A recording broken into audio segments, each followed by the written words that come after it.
Hello everyone and welcome to your partner in education, Agile Rank Mate. Today, in this episode of IIFT Insights, we're going to be looking at some sample questions with solutions related to logical reasoning. Logical reasoning is the most important part of the IIFT examination, and today we're going to be looking at some questions dealing with this particular topic. So, let's start off. Our first question on quantitative reasoning is as follows. Three travelers are sitting around a fire and are about to eat a meal. One of them has 5 loaves of bread, the second has 3 small loaves of bread, the third has no food but has 8 coins. He offers to pay for some bread. They all agree to share the 8 loaves equally amongst the 3 travelers, and the third traveler will pay 8 coins for his share of the 8 loaves. All loaves were of the same size. The second traveler, who has 3 loaves, suggests that he be paid 3 coins and the first traveler be paid 5 coins. However, the first traveler says that he should get paid more than 5 coins. How much does the first traveler should get? Is it 5 coins, 7 coins, 1 coin, or none of these? So, how do we solve this question? Well, let's visualize it for a second. So,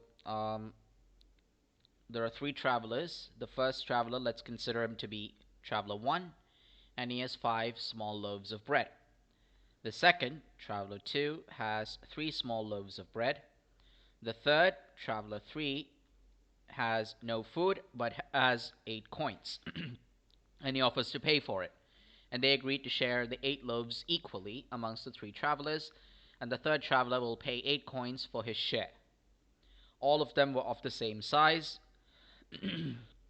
So the second traveler suggests something, the first traveler says that's not the case.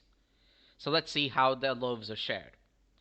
The first traveler has 5 loaves of bread. Now remember, both travelers have the equal size of the loaf. Their loaf size is equal. It's just in their number that they have a difference. So the second traveler has 3 loaves, while the first traveler has 5. The third traveler, he doesn't have any loaves of bread, but he has 8 coins of the same denomination. Now, we need to share 8 loaves of bread among 3 travelers. Now, 8 cannot be divided equally between the 3 travelers. So what we do is we divide each loaf of bread into 3 portions. So if you have 8 loaves of bread in total, that would give rise to 24 portions of bread. And these 24 portions can be shared equally amongst the 3 travelers. That means each traveler gets 8 portions. Now if you look at traveler 1, he has 5 loaves of bread, which means they can be divided into 15 portions. Now if we are to share the portions equally, then that means traveler 1 ate his share of 8 portions of bread, and whatever was left he gave to traveler 3. So gave 7 to traveler 3. Now traveler 2, using the same idea, so he had 3 loaves, so there were a total of 9 portions. So he ate 8 of those portions and gave the last portion to traveler 3. So now when we look at traveler 3, he gets 8 portions of bread, and the composition is that 7 of those portions is from traveler 1 and 1 portion is from traveler 2. So if you was to spend the 8 coins equitably based on the share of bread that he gets from both travelers, he would have to give 1 coin to traveler 2 and 7 coins to traveler 1. So therefore the first traveler should actually get option B, 7 coins. Option A, 5, is the amount of loaves that the first traveler has, but that gets divided into 15 portions, of which he gets his share of 8, and he gives the rest, that is 7, to traveler 3. And option C, 1, is actually the share of traveler B, the traveler 2, that is given to traveler 3. So he had 9 portions. He ate 8 of those portions, and then the last portion was given to the third traveler. So again, options A and C are incorrect, and since option B is correct, option D cannot be correct because it says none of the above. Whereas we know that option B, 7 coins, is the right answer. So in this particular question, the right answer is option B, 7. Now let's look at the second question. My bag can carry no more than 10 books. I must carry at least 1 book each of management, mathematics, physics, and fiction. Also, for every management book I carry, I must carry 2 or more fiction books. And for every mathematics book I carry, I must carry 2 or more physics books. I earn 4, 3, 2, and 1 points for each management, mathematics, physics, and fiction book respectively. I carry in my bag these books. Now, I want to maximize the points I can get by carrying the most appropriate combination. So we need to find out the maximum points that I can earn. So, what information do we get from the question? Well, first of all, we know that the maximum amount of books that the bag can carry is 10. Now, at least 1 book of management, MGT, mathematics, or math, physics, or PHY, and fiction, or FICN. So we must carry at least 1 of these in the bag. Now, for every management book, I must carry 2 or more fiction books. This is a condition. So let's write it down. 1 MGT requires more than or equal to 2 fiction books. And similarly, for every math book I carry, I must carry at least 2 physics books. So, 4 points are earned for every management book, 3 points for every math book, 2 points for every physics book, and 1 point for every fiction book. Now we need to find the most appropriate combination. So, when it comes to finding out the most appropriate combination, there are a few things that we need to keep in mind. First of all, there are a couple of conditions that we must fulfill before we look at the most appropriate combination. There are some basic criteria that we must fulfill. So, the first basic criteria we have is we need to fill at least 1 book from the 4 subjects. That's from statement 2. I must carry at least 1 book each of management, mathematics, physics, and fiction. So that means, first, when we fill the bag, we'll have 1 management book, 1 math book, 1 physics book, and 1 fiction book. Now remember, a management book earns 4 points. A math book earns 3 points. A physics book earns 2 points, and a fiction book earns 1 point. So this is our first basic criteria. We need to make sure that at least 1 book of every subject is present, so we add that first. Now remember, we have 1 book of management and 1 book of mathematics, and according to our 2 conditions, every management book, if you add 1 management book, you must carry at least 2 fiction books, and for every math book, we must carry at least 2 physics books. So we would need to increase the amount of physics and fiction books that we have. So the second basic criteria is fulfilling conditions. So that means you have 1 MGT earning you 4 points, 1 math earning you 3 points, 2 physics, which earns you a total of 2 times 2, that's 4 points, and 2 fiction, which earns a total of 2 points. Now, at the first step, we had 4 books, and we earned a total of 10 points.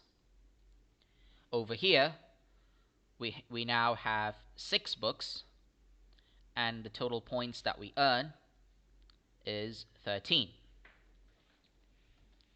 So these are the 2 steps in order to fulfill the basic criteria. Now we need to look at how to carry the most appropriate combination. So every combination that we have, that we can put, must contain these 2 steps because these are basic criteria. Now on top of that, we can look at the most appropriate combination in order to get us maximum points. Now, when we look at maximizing points, we would need to use one of the 2 conditions in order to get more points. Now, if you look at the first condition, every management book that I carry, I should also carry at least 2 fiction books. So 1 management book earns me 4 points, and 2 fiction books earns me 2 points. So I can get a total of 6 points by following this condition. On the other hand, if I were to look at math and physics, I can earn 3 points for 1 math book, and I can earn 4 points for carrying 2 physics books. That gives me a total of 7 points. So between the 2 conditions, we can see that carrying a math book and 2 physics books alongside it would earn me an extra point over the first condition. So in order to maximize our points, the next step that we should do is add 1 more math book. So here we'll have 1 MGT giving me 4 points, 2 math earning me 6 points, 4 physics earning me 8 points, and 2 fiction books earning me 2 points. So 4 plus 6 is 10, 8 plus 2 is 10, I get a total of 20 points. Now if you look at the number of books here, we have 2 plus 2 is 4, 4 plus 4 is 8, 8 plus 1 gives me 9. So after carrying 9 books, I have earned 20 points. I still need to maximize my goal. Now in order to maximize my points, I would need to add an extra book to carry the maximum amount of 10 books, and I need to make sure that I get the maximum points while doing so. Now if you remember, for this last step, we must not follow these 2 conditions. Because if we were to add a management or a math book, we would need to add 2 more extra books, but by then we would not be able to add it because then the total would turn out to be 12 and I only have space for 10 books. So for the last book, I would need to choose between physics and fiction. Now we know that each physics book earns me 2 points and each fiction book earns me 1 point. So therefore, we will need to add 1 more physics book in order to complete the tally. So we have 1 management book, 2 math books, 5 physics books, and 2 fiction books. So this gives me a grand total of 10 books. And if you look at the points, we have 4 points for management, 6 points for the math books, 10 points for carrying 5 physics books, and 2 points for every fiction book from the total of fiction books. So 4 plus 6 gives me 10, 10 plus 10 is 20, 20 plus 2 gives me a total of 22 points. So at the end of step 4, we have our most appropriate combination, the combination that gives me the maximum amount of points. And after using this combination, I find out that the total number of points that I earn is actually 22. So therefore the maximum number of points that I can earn is option C, 22. Option B, 21 is incorrect. That would be the case if I added a fiction book, but then that would not give me the maximum points. Option A, 20 was when I had 9 books, and option D, 23 is incorrect, because for that to happen I have to include a math book, but then according to the condition I would have to add 2 physics books, but that's not possible. So the right answer is option C, 22 points. Now, this is the last question for the day, and we have a set of instructions regarding a particular scenario. We need to answer this question. The minimum cost for some amount of material to be transported to its destination. That's what we need to find. So what are our directions? We have 80 kilograms of store material to be transported to a location 10 kilometers away. So that's our total distance. We can use any number of couriers to transport the material. And now the way in which the couriers are set up is that you can either carry units of 10 kilograms, units of 20 kilograms, or units of 40 kilograms. And the courier charges are 10 currency units per hour. Now couriers, we have 4 types of couriers. They travel at the speed of 10 kilometers per hour if they're not carrying anything. This is basically redundant because, there's no point in paying up for a courier that doesn't transport anything. At 5 kilometers per hour if carrying 10 kilograms, 2 kilometers per hour if carrying 20 kilograms, and at 1 kilometer per hour if carrying 40 kilograms. So these are the 3 cases that we have. So these are the 3 ways in which we can transport the 80 kilograms of store material. Now note that the case with 40 kilograms is the maximum that we can use. A courier cannot carry more than 40 kilograms of load. So our question is to find out the minimum cost at which the total weight of store material can be transported. So how do we solve this? We know that the total weight is 80 kilograms, total distance is 10 kilometers, and we have 3 conditions for it. The courier charges for any condition is 10 currency units for every hour of travel. So we have 3 speeds corresponding to the 3 number units of couriers, and based on that we will create our scenarios. In the first scenario, we can transport 10 kilograms in one trip. Now, in this particular scenario, I can travel at a total speed of 5 kilometers per hour. However, this would cost me 8 trips. So that means we have to travel 8 trips. Each trip would have a maximum speed of 5 kilometers per hour, and therefore the time taken to travel in one trip turns out to be 2 hours, because in 1 hour we transport up to 5 kilometers, and then in the next hour we cross the remaining 5 kilometers to reach the destination. This is for every trip. So now if we were to calculate the total cost would look something like this. So we have the number of trips, 8. We have the time to travel in one trip, that's 2 hours. And we also have the courier charge. This is very important. The courier charge is 10 per hour, 10 currency units per hour. So we need to multiply 10 to this value as well. So the total product is 8 times 2 times 10, which is equal to 160. You can multiply that and verify it. So 160 is the cost when I use 10 kilogram couriers for a single trip. So that means I'll get 8 trips, time to travel will be 2 hours, and the total cost is 160. If we look at the second scenario, we can use 20 kilogram couriers for a single trip. Now that means, first of all, the speed of travel would be 2 kilometers per hour. Now this means the time to travel in one trip would be 5 hours. The reason being that since you travel 2 kilometers every hour, in order to traverse 10 kilometers, you would need 5 hours.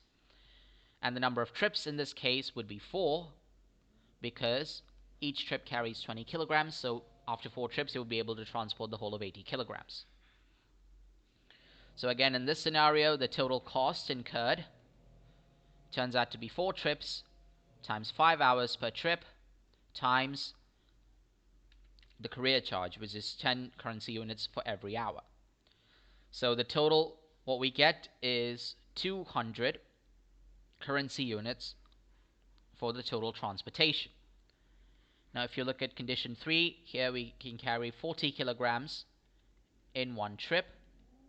However, the speed at which that courier can travel is 1 kilometer per hour. So this means the time to travel in one trip turns out to be 10 hours, and I would need a total of 2 trips. Each trip would be able to carry half of the total load. Now again, if we were to calculate the total cost, we have 2 trips, each take 10 hours, and the career charge is 10 for every hour. So again, the total here would be 200 currency units to transport 80 kilograms across 10 kilometers. So as you can see, case 2 and 3 both yield 200 currency units, while case 1 only costs us 160 currency units. So therefore 160, option B, turns out to be the right option. The other options here turn out to be incorrect. 140 and 120 are impossible. 160 is the minimum cost that we can use by just using 10 kilogram careers. And 180 is a value that wasn't present in our calculations. It was either 160 or 200. So even if we had 180 as a value, it's still higher than 160, and we need to find the minimum cost. So therefore 160 currency units is the minimum cost at which 80 kilograms of stored material can be transported to its destination 10 kilometers away.